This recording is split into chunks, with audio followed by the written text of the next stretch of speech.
You know that feeling when you're lying in bed at 3 in the morning, staring at the ceiling, and suddenly it hits you? That gnawing realization that you've been doing everything wrong. I had that moment when I turned 35. 35 years of breathing, living, making choices, and it finally clicked that most of those choices were leading me in circles. Here's the thing nobody tells you. Most people spend their entire lives wandering through a maze they built themselves, never stopping long enough to realize they're holding the map. Some figure it out in their 20s, some in their 60s, some never do. They just keep walking the same paths, wondering why the scenery never changes. I don't want that for you.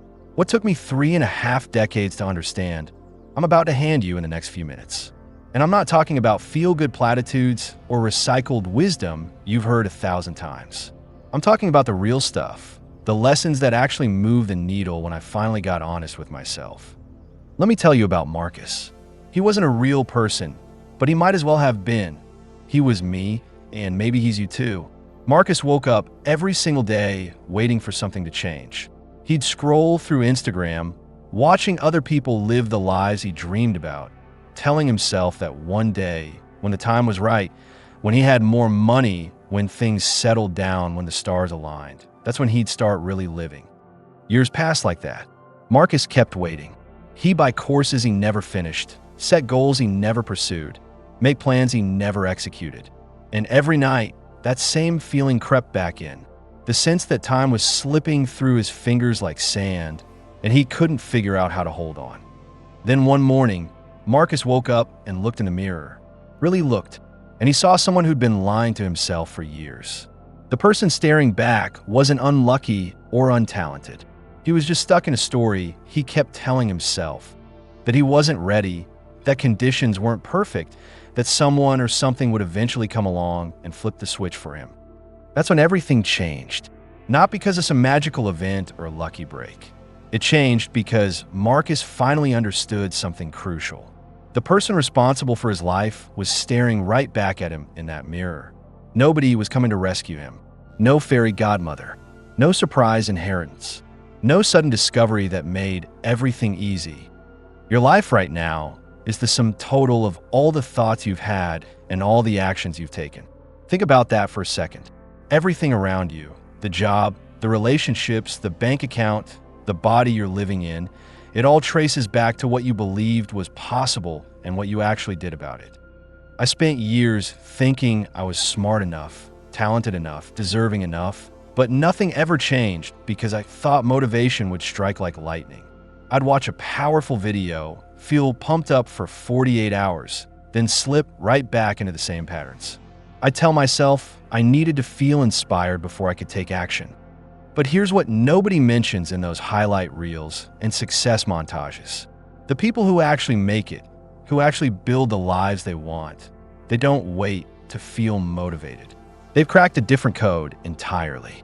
They've learned to move even when every bone in their body wants to stay still. Especially then. There was this guy in my neighborhood who ran every single morning at 5:30. Rain, snow, blistering heat didn't matter. I used to think he must wake up naturally energetic, that running was easy for him. One day I asked him about it. He laughed and said, "Are you kidding? I hate it every single morning. My bed feels like heaven and the air outside feels like punishment. But I do it anyway because I made a promise to myself, and keeping that promise matters more than how I feel in the moment." That conversation rewired something in my brain. Discipline isn't about feeling good. It's about doing what needs, doing regardless of feelings. It's the difference between people who talk about their dreams and people who wake up one day living them. And the beautiful part? You don't need to overhaul your entire life overnight. You just need to get 1% better today than you were yesterday. Read 10 pages instead of scrolling. Do 10 push-ups before you shower.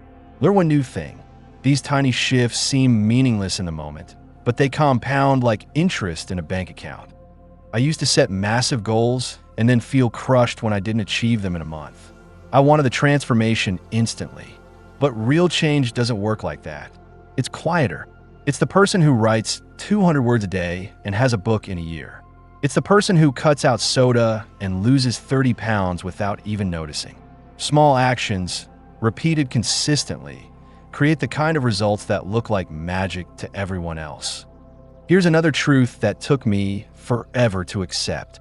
Failure isn't the opposite of success. It's part of the process. Every single person you admire, everyone who's built something meaningful, has a graveyard of failures behind them. The difference is they didn't interpret those failures as evidence they should quit. They saw them as information, as course corrections, as the price of admission to excellence. I launched 3 businesses that completely flopped before I found something that worked. And you know what? I learned more from those failures than I ever learned from the things that came easy. Failure strips away your illusions and shows you what you're actually made of. It's not comfortable, but it's necessary. Pay attention to what you do when nobody's watching. Those little choices, what you eat, what you consume, how you spend your free time, those are building your future brick by brick. You don't suddenly become successful. You build the habits of a successful person, and eventually the results catch up to the habits. And while we're talking about building, look around at the people in your life. Really look. Are they lifting you up or pulling you down? Are they challenging you to grow or keeping you comfortable in mediocrity? You become the average of the 5 people you spend the most time with. That's not a metaphor. Your brain literally mirrors the patterns, beliefs, and behaviors of the people around you. I had to make some hard decisions about my circle. People I'd known for years, people I cared about, but people who were anchoring me to a version of myself I was trying to outgrow. It hurt, but you can't sail to new horizons while you're tied to the dock. Here's something else that smacked me in the face around year 33. Your body isn't separate from your success. It's the foundation everything else is built on. I used to pull all-nighters, eat garbage, skip the gym, thinking I was being productive. I was just slowly destroying the only vehicle I have for experiencing this life. When you take care of your body, your mind sharpens. Your energy increases. Your mood stabilizes. You perform better at everything. It's not vanity. It's maintenance. You wouldn't run your car into the ground and expect it to keep going. Why do that to yourself? And money. Oh, money. I spent my 20s thinking money was the scoreboard, the ultimate measure of whether I'd made it. But money is just a tool. It buys you options, freedom, experiences, but it doesn't buy you meaning. Chase money for its own sake, and you'll end up rich and empty. Build a life that matters, and money becomes the byproduct, not the point. The most dangerous trap is waiting. Waiting for the right time, the right resources, the right circumstances. I waited years to start things because I wanted everything perfect first. The truth is, perfect never comes. Perfect is just fear wearing a disguise. You start messy. You start scared. You start without knowing how it'll turn out. And then you learn as you go, adjust as you move, improve as you build. Every successful person you've ever heard of started before they were ready. The readiness came from doing, not from waiting. So here we are. I just handed you 35 years of lessons in about 1,200 words. The real question isn't whether these lessons are true. You probably already know they are. The real question is what you're going to do with this knowledge. Because knowing changes nothing. Only doing changes things. You can nod along, feel inspired, close this video and go right back to scrolling. Or you can pick one thing, just one, and take action on it today. Not tomorrow, not Monday, today. The life you've been dreaming about isn't going to magically appear.